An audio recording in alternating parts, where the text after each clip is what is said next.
ഉണ്ണിയമ്മേ കുമ്പടി വന്നു. നിങ്ങൾ പറയുന്ന പോലെ ഞാൻ പറഞ്ഞു മുഴുവനാക്കട്ടെ. നിങ്ങൾ പറയുന്ന പോലെ ഏതെങ്കിലും PR എക്സൈസിന്റെ കണക്കുകൾ പറഞ്ഞിട്ട് കാര്യമില്ല. രേഖ പരിശോധിക്കുക. സഭയിൽ വെച്ച 2025 CAG റിപ്പോർട്ടിൽ ഇന്ന് നമുക്ക് ഇവിടെ തന്നെ കൂടാ, എല്ലാം അറിഞ്ഞിട്ട് തന്നെ കാര്യം. ഒരു രോഗി ഡോക്ടർക്ക് ശരാശരി ഇവിടുത്തെ കുറവാണോ ഇപ്പോ? അല്ല, കുറവാണ്. കുറവാണ്. നിങ്ങൾ പറഞ്ഞ രേഖ 2025 സഭാതലവൻ പിണറായി വിജയൻ അവിടെ നിങ്ങൾ വെച്ച CAG രേഖ. ഇനി ഞാനൊന്ന് പറയട്ടെ, കവി തല്ലു വാങ്ങിയിട്ടേ പോകുന്നാ തോന്നുന്നത്.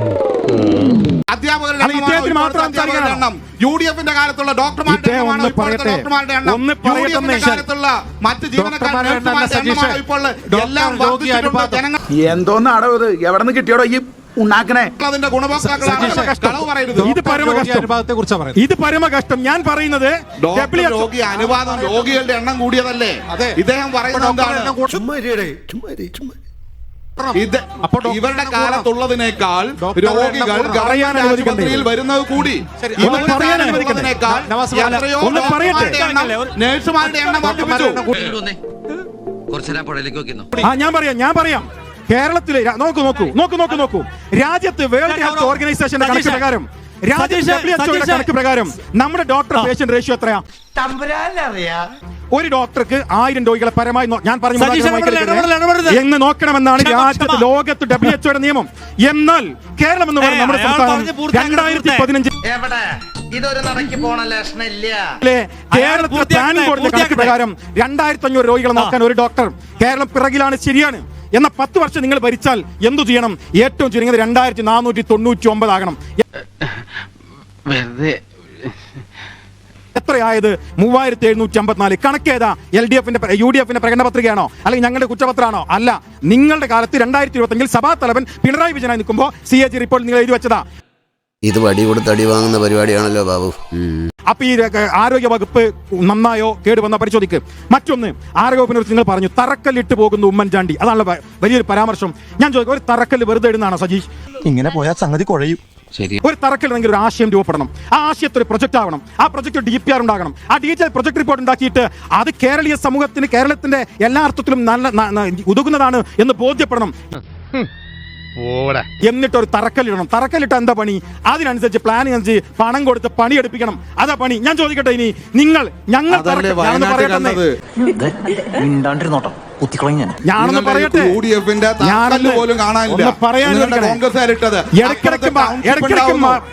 മൈക്കെടുക്കുന്നത് ഭീരുത്വമാണ്. ദൈവമേ, ഇത് രണ്ട് കക്ഷികൾക്കും ചേർത്ത് ഒറ്റ വിധിയാണെന്നാണ് തോന്നുന്നത്. ഇത് ഭീരുത്വമാണ്. നിങ്ങളുടെ സമയത്ത് ഇത് ഭീരുത്വമാണ്. ഞാൻ പറയാം, ഏത് ചോദ്യത്തിലും വളരെ കോൺഫിഡൻസ്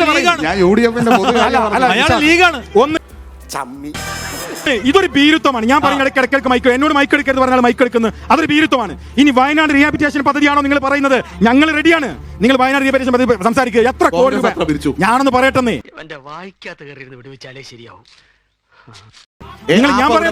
ഞാൻ പറയട്ടെ, വയനാട് നിങ്ങൾ പുനരധിവാസ പദ്ധതി 800 ചില്ലാനം കോടി പിരിച്ചവർ നിങ്ങൾ പറഞ്ഞല്ലോ. ഞങ്ങളോട് ചോദിച്ചോ, നിങ്ങൾ എന്ത് ചെയ്തു? ഞങ്ങൾ കേവലം 36 കോടി പിരിച്ചു. ഞങ്ങൾ കൊടുത്ത പോക്കറ്റ് മണി എത്ര? 15000. നിങ്ങൾ കൊടുത്ത എത്ര? 5000. ഗവൺമെന്റ് കൊടുക്കണം. അങ്ങനെയാണോ? ഇനി ഈ ഗവൺമെന്റ് ഞാൻ പറയട്ടെ ഇതൊരു നടത്തു പോണ മാതിരില്ല. ഈ ഗവൺമെന്റ് ഈ ടൗൺഷിപ്പ് ഉണ്ടാക്കുന്നു, നല്ല കാര്യം. ആ ടൗൺഷിപ്പിന് മുമ്പിൽ നിങ്ങളുടെ മാധ്യമ മുമ്പിൽ വന്ന് കുറെ പേര് കരഞ്ഞല്ലോ. അവരെന്താ പറഞ്ഞത്? ഈ പറഞ്ഞ ദൂരപരിധിക്ക് പുറത്തുള്ള ഞങ്ങളെ കൂടി പരിഗണിക്കുക. ജനങ്ങൾ തന്ന പണം 800 ചില്ലാനം കോടി കയ്യിൽ വെച്ചിട്ട് ആ ജനങ്ങളെ കണ്ണീര് കാണുന്ന ഒരു കാര്യമില്ല വയനാട്ടിൽ നടന്നത്. കൊടുത്ത 400 കുറിച്ച് 1000 തവണ അഭിനന്ദിക്കുന്നു. ജനങ്ങളുടെ പണം ചൂടാണ്ട് ഇല്ല. അത് ഞങ്ങൾ ഉൾപ്പെടെ ഞങ്ങൾ പാർട്ടി 36 കോടി പിരിക്കുമ്പോ ഞങ്ങളുടെ MLA-മാരുടെ എല്ലാവരുടെയും 1 മാസത്തെ വീതം കൂടി ഗവൺമെന്റ് ഞങ്ങൾ തന്നു. ഞങ്ങളുടെ ചോദ്യം, എന്നിട്ടും എന്തുകൊണ്ടാ ആ ലിസ്റ്റിൽ പെടാത്ത ആളുകൾ കരഞ്ഞ് കണ്ണീര് വെച്ച് കളക്ടർ മുമ്പിൽ വന്ന് കളക്ടറോട് കൈകൂപ്പിയിട്ട് ഞങ്ങൾക്കൊരു വീട് തരുമോ എന്ന് ചോദിക്കുമ്പോ മനസ്സലിയാതെ പോകുന്നത് 800 ചില്ലാനം ജനങ്ങളുടെ കോടി നിങ്ങളുടെ കയ്യിലുണ്ടായിട്ട് ആണ് ലീഗ് കൊടുത്തു, കോൺഗ്രസ് തറക്കല്ലിട്ടു, CPM ഇവിടുത്തെ ഇടതുപക്ഷം ഗവൺമെന്റ് പണം കൊണ്ട് സർക്കാർ ഉണ്ടാക്കിയത്. അതിൽ ഏകദേശം 100ഓളം വീടുകളുടെ പണി കഴിഞ്ഞു, ബാക്കി പണി നടന്നുകൊണ്ടിരിക്കുന്നു. സജീഷ് അല്ല പറയേണ്ടത്.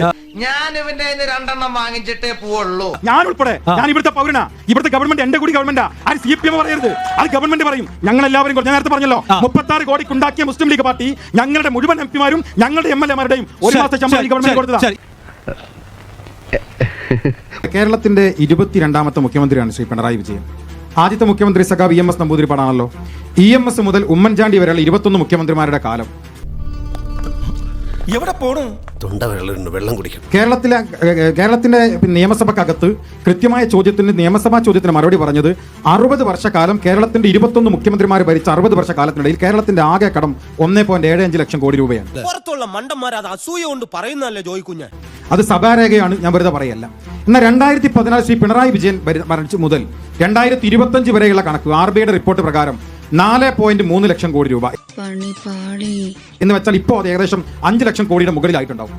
60 വർഷക്കാലം കേരളത്തിന്റെ വിവിധ മുഖ്യമന്ത്രിമാർ, 21 മുഖ്യമന്ത്രിമാർ, വിവിധ പാർട്ടിയുടെ മുഖ്യമന്ത്രിമാർ ഭരിച്ചിട്ടുള്ള കേരളത്തിൽ ആകെ ഉണ്ടായിരുന്ന കടബാധ്യതയേക്കാൾ 2 ഇരട്ടി കടബാധ്യത 10 വർഷം കൊണ്ട് സഖാവ് പിണറായി വിജയന്റെ കാലത്തുണ്ടായി. ശരി, അതിനനുസരിച്ചുള്ള വികസനം കേരളത്തിൽ നടന്നോ? അത് മറുപടി പറയണം. ഞാൻ ചോദിക്കട്ടെ, ഉമ്മൻചാണ്ടി 5 വർഷക്കാലം മാത്രം നിങ്ങൾ എടുക്ക്. വിഴിഞ്ഞം പോർട്ട് പോലത്തെ ഒരു പദ്ധതിയെ ഉമ്മൻചാണ്ടി സാർ മുന്നോട്ട് വെച്ചു. അതുപോലെ പുതിയൊരു പദ്ധതി പിണറായി വിജയൻ മുന്നോട്ട് വെക്കാൻ വേണ്ടി കഴിഞ്ഞോ? കൊച്ചി മെട്രോ ഉമ്മൻചാണ്ടിയുടെ കാലത്ത് മുന്നോട്ട് വെച്ചു. കോഴിക്കോട്ടോ തിരുവനന്തപുരത്തോ പുതിയ മെട്രോ നിങ്ങൾക്ക് മുന്നോട്ട് വെക്കാൻ വേണ്ടി കഴിഞ്ഞോ? കണ്ണൂർ എയർപോർട്ട് ഉമ്മൻചാണ്ടിയുടെ കാലത്ത് മുന്നോട്ട് വെച്ചു. കേരളത്തിൽ മറ്റെവിടെയെങ്കിലും പുതിയൊരു എയർപോർട്ട് ഉണ്ടാക്കാൻ നിങ്ങൾക്ക് സാധ്യമായോ? Government arts and science college 36 college ഉമ്മൻചാണ്ടിയുടെ കാലത്ത് ശ്രീ BK അബ്ദുൾ റബ്ബ് വിദ്യാഭ്യാസ മന്ത്രിയാകുമ്പോൾ മുന്നോട്ട് വെച്ചു. ഞാൻ പറഞ്ഞു മുഴുവനാക്കട്ടെ, എന്നിട്ട് പറയാം, അതിലേക്ക് വരാം. അതിന് മുമ്പ് ആർട്സ് ആൻഡ് സയൻസ് കോളേജ് 36 ഞങ്ങൾ കൊണ്ടുവന്നു. 36 government college, arts and science college government തലത്തിലോ ഏരിയ തലത്തിലോ കൊണ്ടുവന്നു. ഒരു പുതിയ ഗവൺമെന്റ് കോളേജ് കൊണ്ടുവന്നത് SK സജീഷിന് പറയാൻ കഴിയും. ഒരു പുതിയ ഗവൺമെന്റ് കോളേജ് ഉറക്കം വരുന്നു. 2 വേണ്ട, 1 വേണ്ട. ഞങ്ങൾ പുതിയ 2 സർവകലാശാലകൾ കൊണ്ടുവന്നു. എന്നാൽ ഒരു പുതിയ സർവകലാശാല, ഡിജിറ്റൽ യൂണിവേഴ്സിറ്റി എന്ന് പറയുന്ന 100-ൽ താഴെ മാത്രം കുട്ടികൾ പഠിക്കുന്ന ഒരു തട്ടിക്കൂട് സർവകലാശാല അല്ലാതെ ഈ 10 വർഷം കൊണ്ട് ഒരു മുഖ്യധാര സർവകലാശാല കൊണ്ടുവന്നത് നിങ്ങൾക്ക് പറയാൻ വേണ്ടി കഴിയോ? നമുക്കറിയാം 140 MLA-മാർ കേരളത്തിലുണ്ട്. MLA-മാരുടെ ആസ്തി വികസന ഫണ്ട് 5 കോടി. അതാണ് നമ്മൾ കാണുന്ന പ്രധാനപ്പെട്ട നിയോജക മണ്ഡലത്തിലൊക്കെ വികസനം എന്ന് പറയുന്നത്. ഇത്രയും വലിയ ഗതികെട്ടവൻ ഈ ലോകത്ത് വേറെ ആരെങ്കിലും ഉണ്ടാവും എന്റെ കർത്താവേ? അത് 5 കോടി രൂപയാക്കിയത് ശ്രീമാൻ ഉമ്മൻചാണ്ടിയുടെ കാലത്താണ്. അത് 5 കോടി 1 രൂപയായി വർദ്ധിപ്പിക്കാൻ പിണറായി വിജയന്റെ കാലത്ത് കഴിഞ്ഞോ? കഴിഞ്ഞിട്ടില്ലല്ലോ. ഇപ്പൊ ഈ അവസാന തിരഞ്ഞെടുപ്പിലേക്ക് പോകുന്നു, 5 കോടി 1 രൂപയെ വർദ്ധിപ്പിക്കപ്പെട്ടിട്ടില്ല. സത്യം, ഞാൻ ആ വ്യാളി തലതല്ലി ചാവും. നമുക്കറിയാം +2 സീറ്റ് SK സജീഷ് ഉൾപ്പെടെയുള്ള നമ്മുടെ മലബാറിലെ വലിയ പ്രശ്നമാണ്. അവസാനം അവതരിപ്പിച്ച ഒരു ബജറ്റിൽ പോലും +2 സീറ്റ് പ്രശ്നം പരിഹരിക്കുമെന്ന് പറഞ്ഞ പ്രഖ്യാപനം ഉണ്ടായോ? ഉണ്ടായില്ല. വല്ലാത്ത തലവേദന, ഞാനൊന്ന് കിടക്കട്ടെ. പുതിയ സ്ഥിരം ബാച്ച് കൊടുത്തില്ല. പുതിയ സ്കൂൾ അനുവദിച്ചില്ല. അവസാനം അനുവദിച്ചത് ഉമ്മൻചാണ്ടിയുടെ കാലത്ത്, അവസാനം ബാച്ച് കൊടുത്തത് ഉമ്മൻചാണ്ടിയുടെ കാലത്ത്. അപ്പൊ എന്ത് വികസനം നടത്തി എന്നാണ് നിങ്ങൾ പറയുന്നത്? ഞാൻ ഇനി ഒരു നിമിഷം ഞാൻ ഇവിടെ നിൽക്കില്ല, ഞാൻ അകത്ത് പോയി കിടക്കാൻ പോകുന്നു. തൽക്കാലം ഇത്രയും മതി, വരട്ടെ.